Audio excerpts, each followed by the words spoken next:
In this video from Casio Help, we're going to demonstrate how to reactivate GTs appearing on your daily Z report on the SES3000 and other Casio cash registers as shown in the title of this video.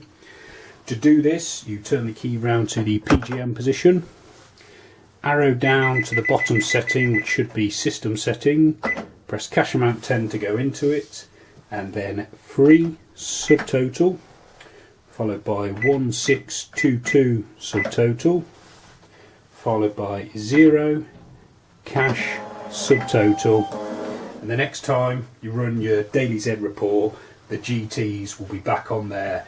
Please note that when you turn the GTs off, all it did was stop them appearing on the Z report. They're actually still running, so the GT will be the total that you've put through the machine unless you reset it. For more information on using Casio cash registers, please visit casiohelp.co.uk. Thanks for watching.